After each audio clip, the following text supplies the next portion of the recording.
नमस्कार, मैं नासिर हुसैन और आप देख रहे हैं किसान तक। आज हम आए हैं institute of Himalayan bio resource technology institute में, जो पालमपुर हिमाचल प्रदेश में है। और इस वक्त हम जहाँ मौजूद हैं और मेरे आसपास जो आप देख रहे हैं, ये हींग के पौधे हैं। वो हींग जो अपने देश के ज़्यादातर रसोई घर में पाई जाती है, इसका इस्तेमाल होता है। इसकी जो मैन्युफैक्चरिंग है, जो प्रोसेस की जाती है, वो यूपी के हाथरस में होती है। लेकिन विडंबना ये है कि हींग का अभी तक 100% आयात किया जाता है, जो ईरान, अफ़गानिस्तान से होता है। हालांकि वो पूरी एक बनी हुई प्रोसेस की हुई हींग नहीं होती, वो एक राल, एक गम होता है जिसको अपने देश में प्रोसेस किया जाता है।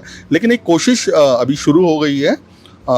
शायद 3 साल इस नर्सरी को हो गए जहां ये कोशिश की जा रही है, और अगले जब 5 साल में ये पौधा तैयार हो जाता है। इसके बारे में और जानने के लिए हम बात करेंगे इस प्लांट से जुड़े, इस पूरे प्लांट से जुड़े हुए डॉक्टर अशोक कुमार जी से। डॉक्टर अशोक जी, आपका स्वागत है। हमें ये बताएं कि ये जो पौधे हम हींग के देख रहे हैं, ये कब लगाए गए थे और कब इससे हींग का उत्पादन शुरू होगा? Thank you. देखिए, ये हमने 2020 में प्लांट्स हींग के पौधे लगाना शुरू किया, और इसमें हींग को तैयार होने में कम से कम 5 साल लगते हैं। 5 साल बाद ही हमें इसमें जो ओलियोगम रेजिन जिसको बोलते हैं, प्योर हींग, वो हमें प्राप्त होती है। और उसके बाद ही हम उससे फिर फर्दर प्रोसेस करके और कंपाउंडेड हींग तैयार कर सकते हैं, जिसको हम किचन में यूज़ करते हैं। और इसके बीज हमने 2019 में मंगवाए थे, और उसके बाद हमने काफ़ी सारे एक्सपेरिमेंट्स करके और इसके बीज को उगाया और नर्सरी तैयार की। और 2020 से हम इन पौधों को किसानों को वितरित कर रहे हैं, किसानों के खेतों पे इन पौधों को लगवा रहे हैं। और जो लोकेशन है जहाँ पे हम इनकी खेती करवा रहे हैं, वो ऊंचाई वाले इलाके हैं, जो हिमाचल प्रदेश में, जैसे लाहौल स्पीति, किन्नौर और मंडी के ऊपर के इलाके जहाँ पे ठंड ज़्यादा पड़ती है, और चंबा। और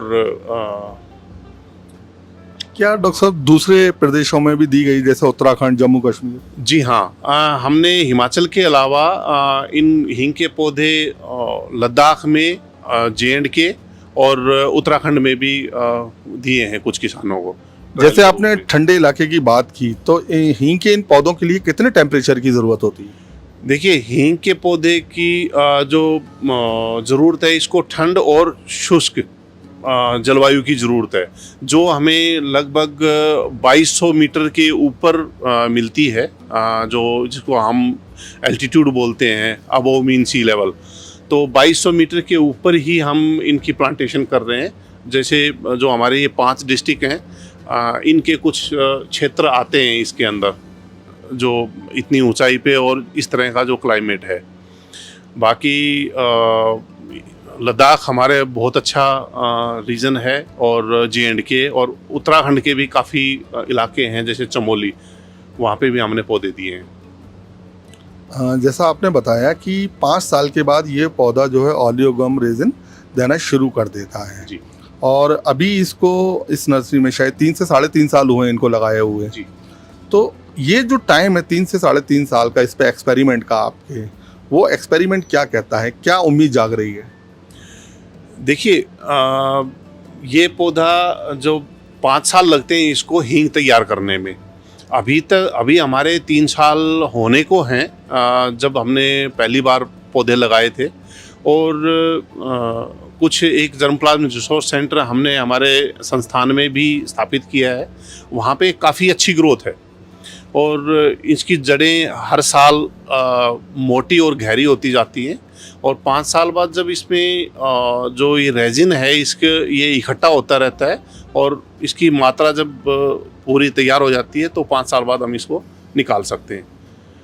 लेकिन इसकी काफ़ी उम्मीद है कि ये हमारे यहाँ पे सक्सेसफुल होगा। उम्मीद करते हैं कि आपकी मेहनत भी कामयाब हो। अगर डॉक्टर साहब ये कामयाब होता है, तो फिर इसका उत्पादन क्षेत्र क्या रहेगा? कौन कौन से एरियाज हैं जहां हम इसका उत्पादन कर सकेंगे या करवा सकेंगे?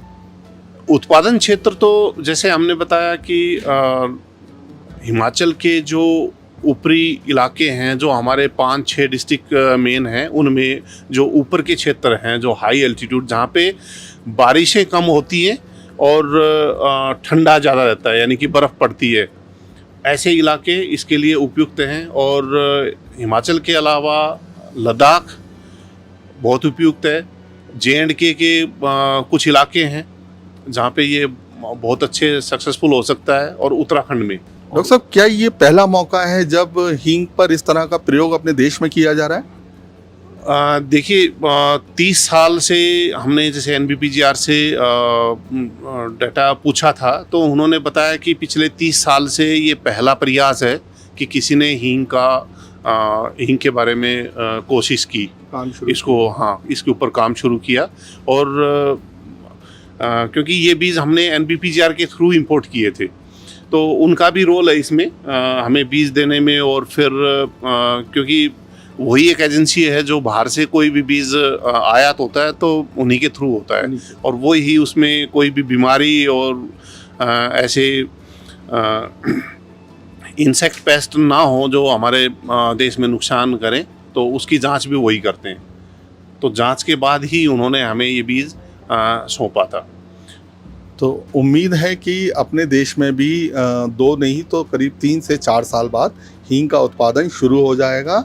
ऐसी हमारी दुआएं भी हैं और शुभकामनाएं भी हैं इस संस्थान ISBT के लिए। डॉक्टर साहब, कुछ कहना चाहिए? हाँ, इसमें मैं एक चीज़ और आपको बताना चाहता हूँ कि हमारे संस्थान के साथ साथ जैसे हिमाचल प्रदेश में जो हम ये पौधे लगा रहे हैं किसानों के खेतों में, इसमें हमारे साथ हमारा हिमाचल प्रदेश जो एग्रीकल्चर डिपार्टमेंट है, वो हमारे साथ मिलके इस पे कार्य कर रहा है।